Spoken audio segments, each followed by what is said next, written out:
Hello guys, my name is Mohit Tripathi और आज हम डिस्कस करेंगे बैंक एग्ज़ाम में आने वाले सबसे कंफ्यूजिंग सेक्शन की, जिसकी वजह से बच्चों का सिलेक्शन भी रुकता है, बच्चे भटक भी जाते हैं, कैसे पढ़ना है, कैसे तैयारी करना है, इस बारे में।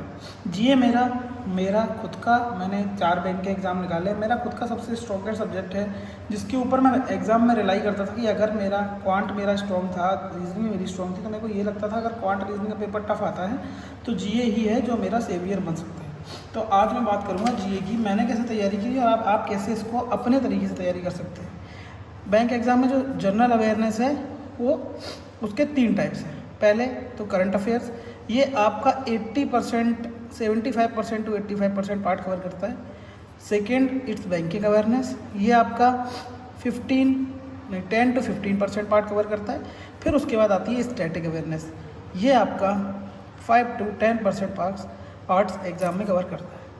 अब बात करेंगे करंट अफेयर्स की, जो कि सबसे ज़्यादा पार्ट आपका कवर कर रहा है। करंट अफेयर में क्या पूछते हैं बैंक एग्ज़ाम में? यूजुअली आईबीपीएस और एसबीआई के एग्ज़ाम की अगर मैं बात करूं तो लास्ट 6 मंथ्स का करंट अफेयर आपसे पूछा जाता है। मेंस का महीना रहता है, मेंस के मंथ से 6 मंथ पहले तक का करंट अफेयर इसमें आता है। आरआरबी एग्ज़ाम में 8 मंथ से 1 ईयर तक का देखने को मिलता है। यूजुअली आरआरबी का जो मेंस होता है वो सितंबर में होता है, तो आपको यूजुअली जनवरी से भी क्वेश्चन देखने को मिल जाते हैं।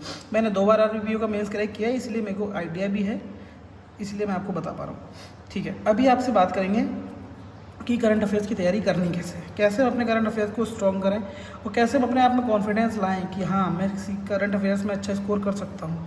पहली बात तो आप लोग दिमाग से एक बहुत बड़ी बात मैं आप लोगों से बोलूँगा, निकाल दीजिए कि आप करंट अफेयर्स में कभी 100 आउट ऑफ 100 नहीं कर सकते। 100 आउट ऑफ 100 मैं ये नहीं बोल रहा हूँ 40 नंबर की आती है आपके पीओ में और 50 मार्क्स की आपकी आती है क्लर्क के पेपर में। अभी मैं ये नहीं बोल रहा हूँ कि पीओ में आप 40 में 40 वाली स्ट्रेटजी मैं बता दूँ या 50 में 50 वाली स्ट्रेटजी बता दूँ। तो बैंक एग्ज़ाम ऐसे डिज़ाइन नहीं करेगा या आप उनकी कट ऑफ का एनालिसिस करेंगे तो कट ऑफ पीओ के एग्ज़ाम में भी 2 to 5 नंबर के पेपर में भी आप देखेंगे कट ऑफ 70 to 80 नंबर ही रहती है। तो आप इसको इस हिसाब से एनालाइज करें कि इसमें 40 में 40 ज़्यादा तो टफ है, लेकिन हाँ अगर आप स्ट्रेटजी से चलेंगे तो आप 20 मार्क्स तक ला सकते हैं। मैंने इस साल के आरआरबी पीओ जो कि बहुत टफ था उसमें 15 आरआरबी पीओ इस साल का बहुत ही टफ आया था जनरल अवेयरनेस का। बच्चे कह रहे थे आउट ऑफ द बॉक्स पूछ दिया है, कुछ समझ में नहीं आ रहा। मैंने उसमें 15.75 स्कोर किया है और मेरा हाईएस्ट आईबीपीएस पीओ में मैंने स्कोर किया था 26 40 में से। आईबीपीएस पीओ की बात कर रहा हूँ मैं। क्लरिकल में तो मेरा 28 भी स्कोर रहा है एक बार 50 में आईपीएस क्लरिकल में, और उसके बाद एसबीआई क्लरिकल का तो नहीं आता है, सेक्शन वाइज नहीं कट ऑफ आती है, नहीं तो मेरा उसमें भी अच्छे खासे अटैम्प्ट हुए थे एक्यूरेसी के साथ। अभी मैं आपको बताऊंगा कि इसकी प्रिपरेशन मैंने कैसे की थी और आप उस तरीके से कर सकते हैं कि नहीं कर सकते। सबसे पहले तो सीए की आपको डेली वीडियो ही मैं सजेस्ट करूँगा कि किसी एक टीचर से आप डेली वीडियो देखें, डेली वीडियो लेक्चर देखें। आप पीडीएफ पे भी स्विच कर सकते हैं, डेली पीडीएफ्स भी आती हैं, लेकिन मुझे जितना समझ में आता है तो मैंने डेली वीडियो ही प्रेफरेंस दी थी डेली वीडियोस को ही, डेली वीडियोस देखूंगा। पीडीएफ्स वाला पार्ट मुझे समझ में नहीं आता है, काफ़ी हद तक बार बार पीडीएफ रिवाइज करना, और कुछ न्यूज़ बैंक एग्ज़ाम में स्पेशली जो बैंकिंग टर्म्स की न्यूज़ रहती हैं वो समझना बहुत टफ हो जाता है। टीचर्स आपको यही न्यूज़ क्रैक करके दे देते हैं। अब मैं बात करूँगा मैंने किसी तैयारी करी थी, तो अभिजीत मिश्रा सर जो कि अनअकैडमी में पढ़ाते हैं, मैंने उनसे अपनी प्रिपरेशन करी थी। आप कुछ और टीचर्स हैं जैसे कि कपिल काटपाल सर और जो यस ऑफिसर पे सर पढ़ाते हैं वो, ये टीचर्स भी आप देख सकते हैं। बाकी मैंने सिर्फ और सिर्फ अभिजीत सर से ही करी थी, उसके सिवा मैंने कैसे क्या तैयारी की थी, मेरी क्या स्ट्रेटजी थी, मैं इसके बारे में आपको डिस्कशन करूँगा। पहले तो मेरा सबसे पहले सीए का काम रहता था, डेली मॉर्निंग में मैं करंट अफेयर्स की क्लास करता था डेली वाली। अब इस क्लास के मैं खुद से प्रॉपर नोट्स बनाता था। अब मैं आपसे नहीं बोलूँगा कि आप नोट्स बनाइए, आप पीडीएफ भी इसकी पढ़ सकते हैं।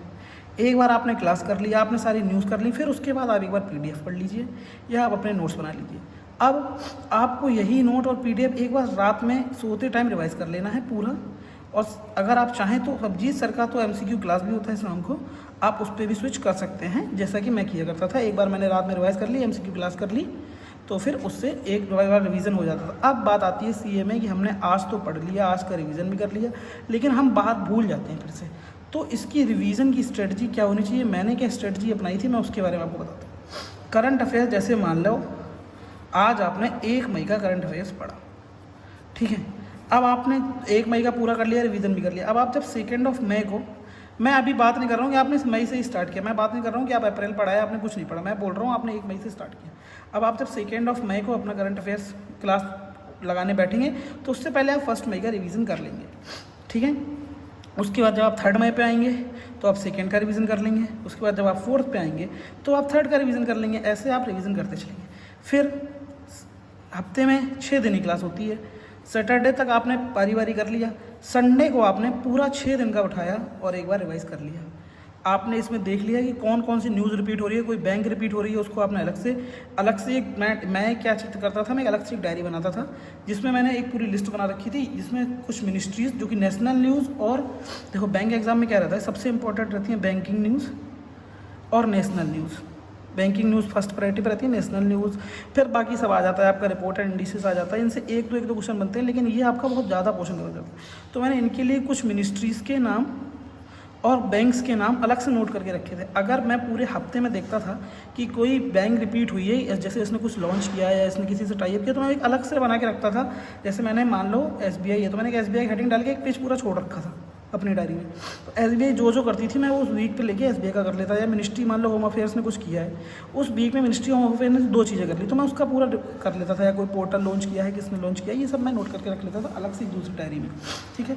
अब ये हो गया रिवीजन की वाली स्ट्रेटजी हो गई। ऐसे करते करते आप पूरे 4 वीक्स आपके एक मंथ में आएंगे। अब मान लीजिए आपने मई पूरा कवर कर लिया, ठीक है। अब आपने फिर उसके बाद जब पूरा मई ख़त्म हो गया, फिर आप उसके बाद एक बार मंथली PDF उठा के पूरा रिवाइज मार लेंगे।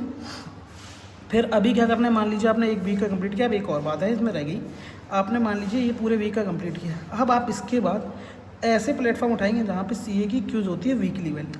अब CA की वीकली कुछ कहाँ होती है, मैंने जो दी थी वो तो SK पे, PM पे, स्मार्ट कीड़ा, प्रैक्टिस मॉक और 3rd अड्डा पे। यहाँ आपकी CA की प्रैक्टिस होती है।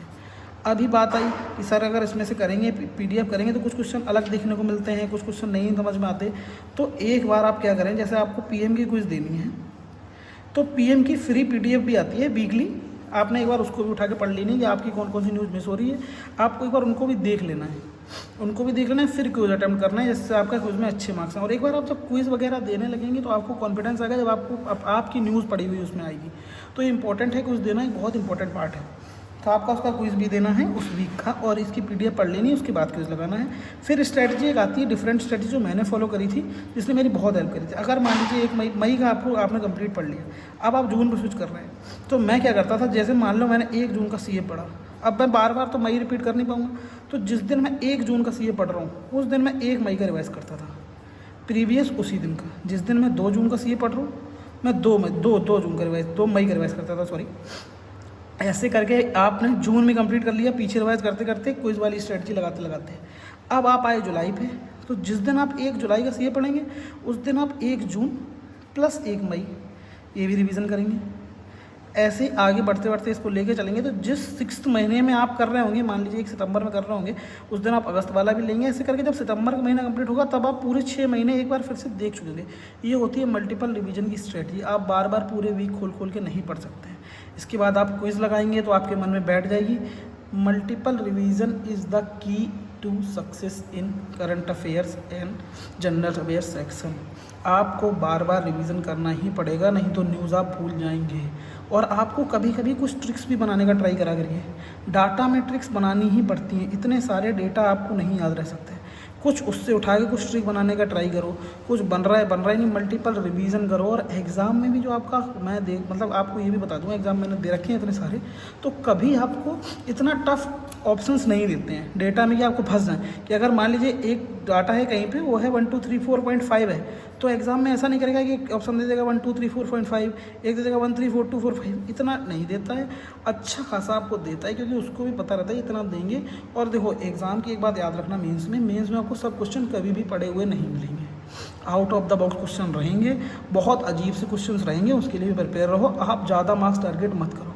मैक्स टू मैक्स मैं बोलता हूँ 25 मार्क्स लाना ईजी है। अगर आप बहुत ज़्यादा वो है कि आपको करना ही है CA में मार्क्स, तो 25 मार्क्स लाना इजी है, लाया जा सकता है। PO की बात कर रहा हूँ मैं, 30 मार्क्स लाया जा सकता है, क्लरिकल की बात कर रहा हूँ। अगर अब ये मार्क्स इतना अब आप बोलोगे इतना टाइम सर क्यों दें हम, तो ये बात ये उन लोगों के लिए है जिस CA को बहुत ज़्यादा टाइम देने की बात, जिनके किसी एक सब्जेक्ट वीक है। मान लीजिए आपका इंग्लिश वीक है, तो आप उस बच्चे से कंपटीशन कैसे करेंगे जिसका इंग्लिश स्ट्रॉन्ग है और वो डेली डेली सीए भी पढ़ रहा है। आपको एक्स्ट्रा एफर्ट्स कहीं तो देने पड़ेंगे आगे निकलने के लिए। आपके पास 4 ही सेक्शन है, इंग्लिश, क्वांट, रीजनिंग और जीए। आपको कोई 3 तो स्ट्रॉन्ग करने ही पड़ेंगे। इतने गंदा कंपटीशन है, इतने ज़्यादा कंपटीशन है आपको। अब आप ऐसा नहीं कर सकते कि आपने क्वांट आपका स्ट्रॉन्ग है तो आप एग्ज़ाम निकाल लेंगे, ऐसा पॉसिबल नहीं है। आपको कम से कम 3 लेके चलना पड़ेगा। मान लो आपका, अब आप देख रहे हो एग्ज़ाम का पैटर्न क्या चल रहा है, कोई 2 सेक्शन तो इतने टफ आते हैं कि बच्चों से उसके 10-10 क्वेश्चन भी नहीं बनते। मैं जब एग्ज़ाम दिया था IBPS PO को, तो रीजनिंग इतनी टफ आई थी कि जिसके 8-10 मार्क्स, 11-12 मार्क्स अटेम्प्ट करके आए तो वो तो अच्छे अटेम्प्ट माने गए थे कि हाँ इसने रीजनिंग अच्छी है, इसकी रीजनिंग बहुत अच्छी है। तो आप एक सब्जेक्ट को लेके तो चले सकते हैं, मिनिमम 2 मैक्सिमम 3 लेके चलना ही आपको पड़ेगा एग्जाम के लिए।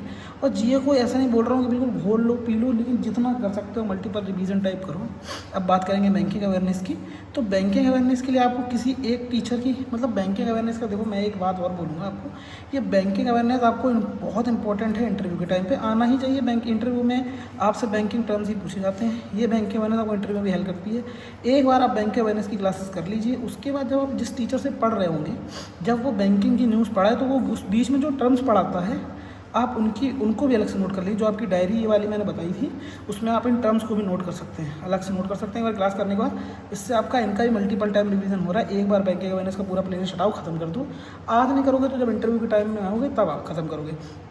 और स्टैटिक भी आपको यूजली क्लासेस में देखने को मिल जाती हैं, वो स्टैटिक आप नोट कर लो।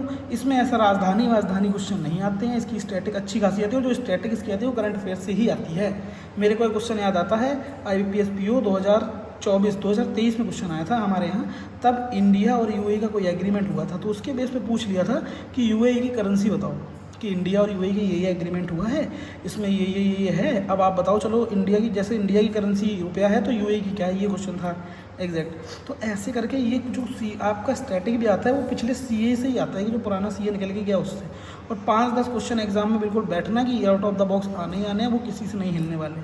तो ये है यदि आपके और भी डाउट रह रहे हैं, आपको और भी कुछ जानना है, तो बाकी आप मेरे से कॉन्टैक्ट कर सकते हो। टेलीग्राम पे, इंस्टाग्राम पे भी कॉन्टैक्ट कर सकते हो, टेलीग्राम पे भी कॉन्टैक्ट कर सकते हो। मैं दोनों अपने यूज़र हैंडल्स उसमें डाल दूँगा।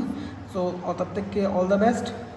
फोर्टना है इस बार एग्ज़ाम, इस बार सिलेक्शन लेना ही है आपको। मैं आप लोग के साथ खड़ा हूँ, डेली वीडियो बनाऊँगा।